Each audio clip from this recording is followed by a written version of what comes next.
And I think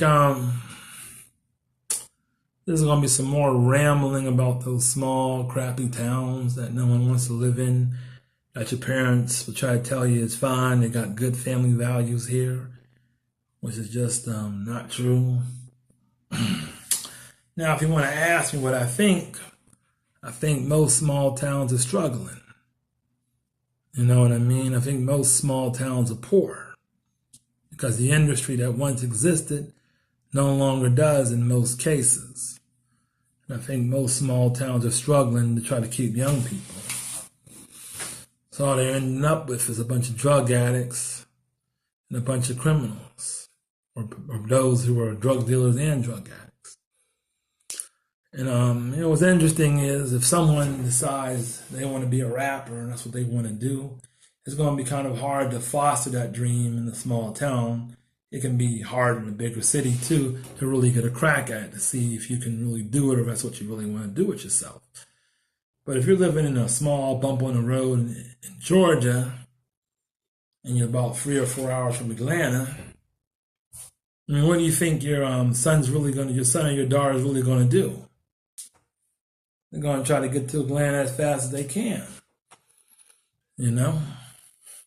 And you can explain to them that, sure, there's bad things that can happen. Like there's crime, there's drugs, there's prostitution, there's strip clubs, and you can end up caught up with the wrong people.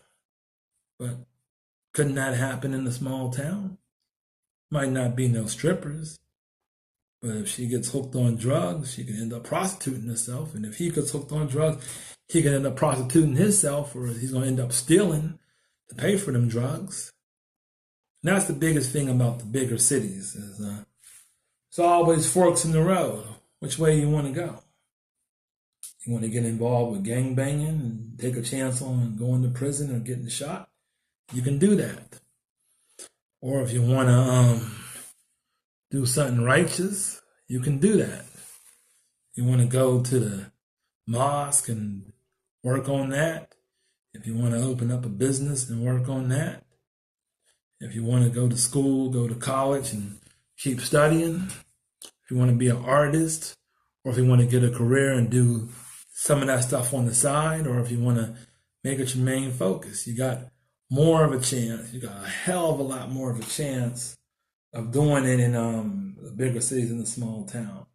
And one thing I will say that the small towns have is churches.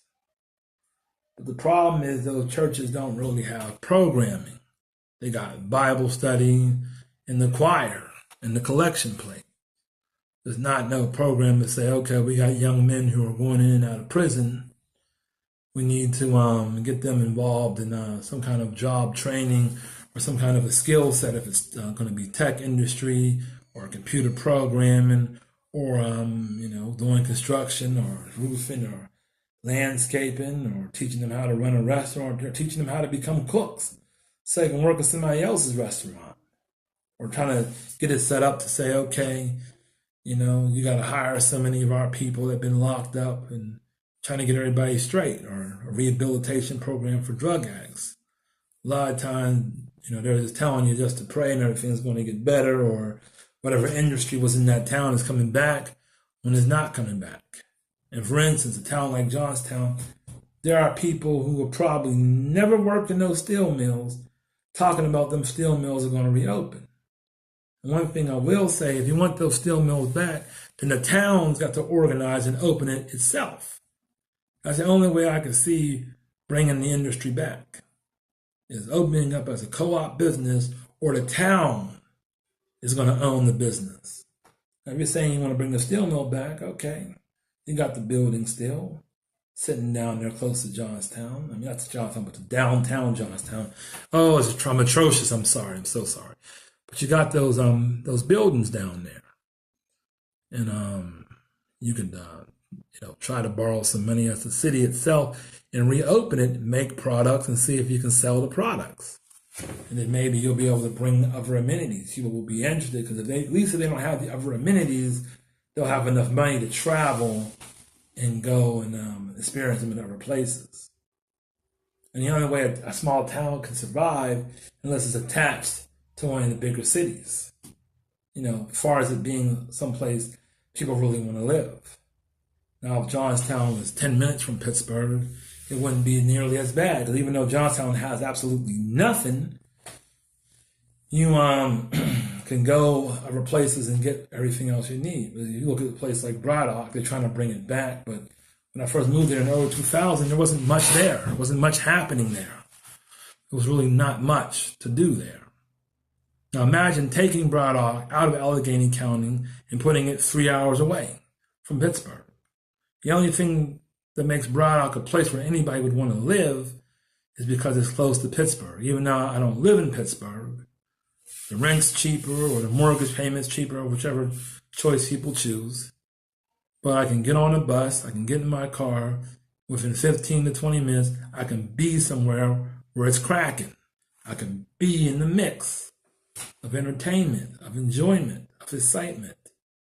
No one wants to sit at home on a Friday night and order a pizza. Not every Friday night, especially no one under the age of 25. Someone 60, they're cool with small town because nothing's happening. They ain't trying to go nowhere. Going to the grocery store to them is exciting. You meet somebody 60 and from some of these small towns, especially the small town people. Going to the grocery store is exciting to them. Going to McDonald's is exciting to them. Seeing some old friend and talking for 10 minutes is something exciting to them. For somebody young, it's okay. Those are the facts of life. And you can't get mad because your kid doesn't want to be somewhere that's boring. And on top of it, you don't even have a nice job. But at least if you could try to bring back the jobs and create new jobs or create a new industry or create new businesses, at least people, might not have the amenities right there, but they can afford to go somewhere where the amenities do exist. Because Johnstown is probably an hour and 15 minutes from Pittsburgh. But if you don't have a car, you don't have any money, you still can't afford to go out there and enjoy anything. Because if it was a situation where you could say, well, even though I might not live in Pittsburgh, I have enough money where I can get in my car, and when I feel like going out there, I can drive out there and get what I want to get. Just like if you're living 2 hours from Philly. Probably the best step is to move somewhere in Philly, in a nice neighborhood. You don't want to be up in the hood where it's dangerous. You want to be in a nice neighborhood. That's if you move to New York, Baltimore, Cleveland, DC, Columbus, Cincinnati, Indianapolis. All these spots got hoods. But the small towns got hoods too. But you want to move somewhere real nice. So if you're living 2 hours from Philly in some small town, it's a bump in the road and nothing's happening, you want to move to Philly probably. You're still close to your family and you got all the amenities. You got African food, tons of Jamaican food. You got Haitian food. Not just for black folks. But I bet you if you search Philly, there's probably a spot to get food from every part of the world. Russian, Asian, South American food, Puerto Rican. I mean, every spot in the world is probably represented. It's not just Chinese food. You probably can get Japanese, Vietnamese, Mongolian. You can get all kind of stuff that you couldn't get in that small bump on the road in PA. You can get a lot of stuff. So why would I not want to move there? Why would I not want to live there? Of course you would. Then when you do that, your family may act like you ran out on them or you did something wrong for moving out. But no, I can get better work. I can get better treatment. I can get better amenities. I can go to parties they have they probably have parties at Temple. I don't know because I don't live in Philly, but they probably have a lot of different shows, different spots to go to, different festivals. Probably lovely because when I went there, it was really lovely, and the history was real deep, especially with black folks. The history was deep with black folks. Trust me, it was. I'm gonna do some videos about that too.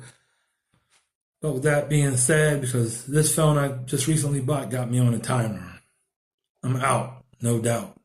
No doubt I'm out. I think that's gonna be my slogan. No doubt I'm out.